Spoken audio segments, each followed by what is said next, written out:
Dan untuk mengelaborasinya, kita telah terhubung melalui sambungan Zoom dengan Ketua Umum Konfederasi Kongres Aliansi Buruh Indonesia, KASBI, Nining Elitos. Halo, selamat pagi Mbak Nini, apa kabar?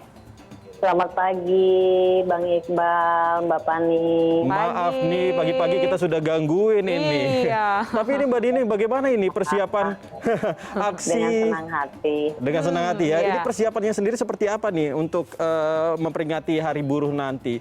Kira-kira ada berapa di mana dipusatinnya Mbak Nini? Iya, pertama saya mewakili sebagai Ketua Umum Konfederasi KASBI sekaligus juru bicara Gerakan Buruh Bersama Rakyat, gitu ya. Kami mengucapkan selamat Hari Buruh sedunia karena dirayakan, diperingati itu tidak hanya di Indonesia, ini diperingati di berbagai macam negara. Nah, untuk Gerakan Buruh Bersama Rakyat gitu dengan berbagai macam aliansi itu akan turun ke jalan besok itu bertepatan 1 Mei 27 provinsi. Nah, dengan menggunakan tetap memperhatikan protokol kesehatan dengan menggunakan alat pelindung diri, terus kemudian juga untuk beberapa kota biasanya di wilayah Jabodetabek yang mayoritas kita untuk ke Jakarta, misalkan seperti Kerawang itu tetap melakukan di Kerawang, Subang, Purwakarta dan daerah-daerah Jakarta dan Bekasi dan Tangerang tetap melakukan di Jakarta.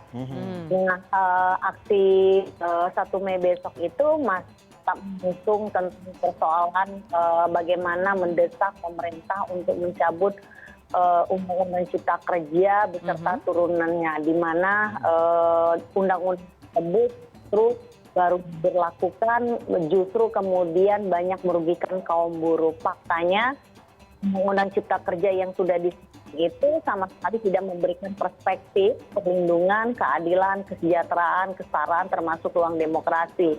Di mana di masa pandemi banyak buruh, jutaan buruh korban di PHK dengan alasan pandemi, dirumahkan juga dengan alasan pandemi, terus kemudian tidak mendapatkan haknya. Belum lagi pemotongan hak kaum buruh di masa pandemi semakin terjadi luar biasa gitu kan gitu. Sehingga ini masih menjadi tuntutan utama kita kepada pemerintah. Terus kemudian adalah bagaimana memberikan perlindungan terhadap buruh migran Indonesia gitu ya, dan juga mendesak bagaimana mengusut tuntas persoalan kasus korupsi, bantuan sosial dan kemudian jaminan sosial ketenagakerjaan, BPJS ketenagakerjaan. Terus kita juga mendesak bagaimana pendidikan dan kesehatan yang ilmiah dan gratis di masa pandemi agar pemerintah, agar kaum buruh dan rakyat yang hari ini sedang berkesusahan seharusnya menjadi prioritas bagi pemerintah dan wakil-wakil rakyat. Tapi fakta realitanya kita mencatat 1 tahun lebih di pandemi ini ada 11 aturan dan kebijakan yang dikeluarkan oleh pemerintah, 1 undang-undang gitu ya, 4 peraturan pemerintah, peraturan presiden dan juga termasuk 3 surat edaran menteri yang berkaitan dengan tunjangan THR juga merugikan kaum buruh dan rakyat Indonesia. Nah, Mbak Nining, ini berbicara mengenai THR tadi seperti yang sudah Mbak Nining sebutkan. Ini kan pemerintah ini sudah mengeluarkan peraturan bahwa THR ini harus dibayarkan minimal atau maksimal H-10 Lebaran. Nah, ini pendapat Mbak Nining seperti apa? Apakah hal ini akan terwujud Mbak Nining jika merujuk tahun lalu kita tahu banyak sekali yang terkendala begitu ya untuk dicairkan atau diturunkan THR-nya. Kalau tahun ini menurut Mbak Nining ini seperti apa? Ya, setiap tahun sebenarnya kami mencatat dari berbagai macam keanggotaan serikat buruh ataupun bukan serikat buruh, masih banyak perusahaan-perusahaan yang memang belum patuh terhadap aturan hukum di negeri kita. Sehingga kita sebenarnya membutuhkan bagaimana persoalan pengawasan dan penegakan hukum agar para pengusaha ini patuh apa yang menjadi aturan. Kalaupun misalkan berkaitan dengan persoalan pandemi, ini kan tidak ada sebenarnya batasan yang disebut dengan pengaruh dari pandemi.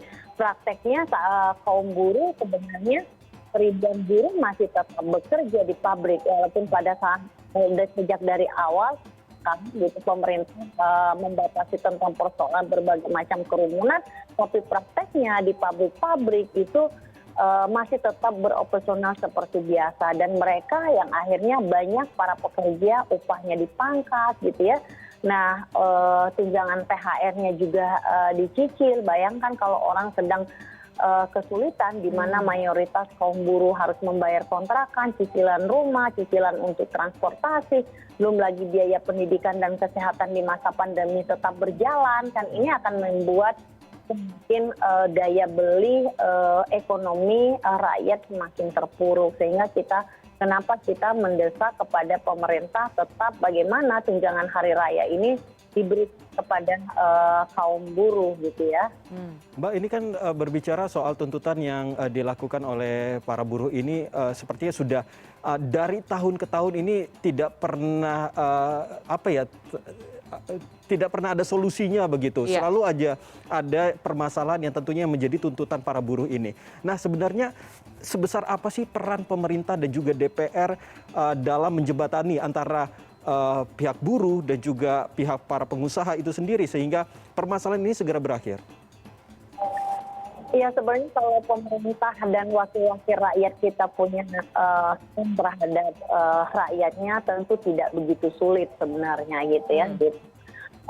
Contoh di masa pandemi kalau wakil rakyat dan pemerintah mendengar gitu kan sebenarnya ada satu hal kebutuhan rakyat tentang bagaimana misalkan memberikan perlindungan agar rakyatnya terbebas dari kekerasan dan pelecehan seksual, tapi tidak menjadi prioritas bagi pemerintah dan wakil rakyat. Justru lagi-lagi adalah kemudian tetap melakukan pembahasan di mana Undang-Undang Cipta Kerja Omnibus Law ini mendapat banyak kritikan dari berbagai macam sektor, tidak menjadi prioritas bagi pemerintah dan wakil rakyat. Ini persoalannya adalah bagaimana kemauan dari pemerintah dan wakil rakyat kita melihat peran dan fungsi mereka untuk memberikan perlindungan. Mereka tidak hanya sebagai di tengah-tengah masyarakat, tapi mereka seharusnya hadir bagaimana memberikan peningkatan perlindungan, peningkatan kesejahteraan. Ini yang kemudian kita rasakan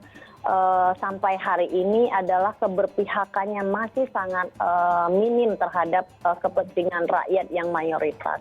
Oke, ini berarti dari segala macam aspirasi yang sudah disampaikan, begitu aksi yang sudah dilakukan dan juga pertemuan-pertemuan seperti yang tadi Mbak Nining juga sebutkan begitu ya, perbincangan mengenai bagaimana kemudian ini isu-isu yang diangkat dalam aspirasi ini menjadi sesuatu yang harus diperhatikan itu masih terkendala begitu ya Mbak Nining ya?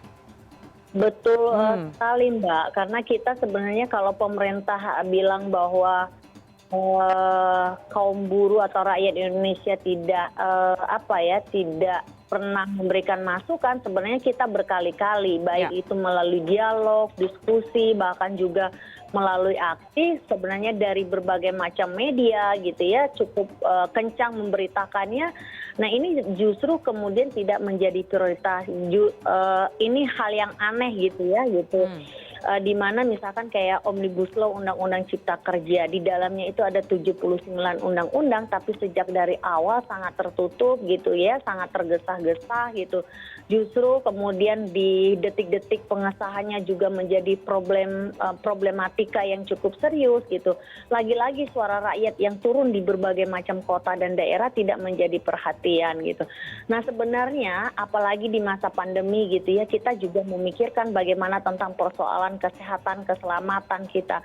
Tapi suara-suara rakyat ini juga tidak pernah dianggap, sehingga mau tidak mau kita tetap turun ke jalan, memberikan kritikan, masukan, tuntutan, sehingga pemerintah ini juga tidak menggunakan cara-cara ketika rakyat turun ke jalan itu kan represivitas ataupun kemudian melakukan intimidatif, bahkan juga menganggap bahwa rakyat ini adalah sebagai perusak. Padahal kalau kita mau jujur, pesan dari konstitusi negara kita itu adalah melindungi seluruh tumpah darah Indonesia, memberikan jaminan kepastian kerja, kesejahteraan dan penghidupan yang layak bagi kemanusiaan. Tapi yang kita rasakan dan kemudian prakteknya kesehari-harian adalah perampasan, pemangkasan terhadap hak-hak para pekerja itu semakin terjadi semena-mena. Pemutusan hubungan kerja begitu juga hal yang sama gitu.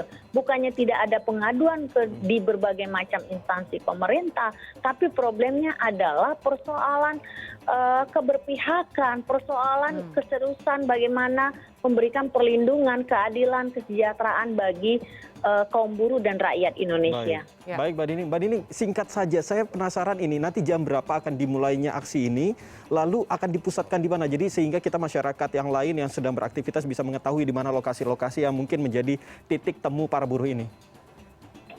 Ya, aksi yang dilakukan di berbagai macam kota, di berbagai macam provinsi dan kota ini dalam peringatan 1 Mei ini di pusat-pusat kekuasaan pemerintahan gitu ya. Dan kalau untuk di Jakarta memang aksinya itu akan mengambil titik kumpul di Ailo, terus kemudian akan long march menuju istana. Nah itu yang akan dilakukan oleh aksi yang dilakukan oleh kawan-kawan Gebrak, dan kemudian aksi tetap kita menghimbau dan kemudian sudah memberitahukan jauh sebelumnya kepada kawan-kawan agar tetap menggunakan alat pelindung diri, mulai dari masker gitu ya, terus kemudian kayak model jas hujan, terus sarung tangan, sanitizer, dan hal-hal yang lain yang diperlukan untuk persoalan bagaimana kita juga menjaga jarak, itu juga akan diatur oleh perangkat-perangkat aksi. Jadi kami sampaikan pagi atau kepada siang, seluruh Mbak Nining? masyarakat Indonesia bahwa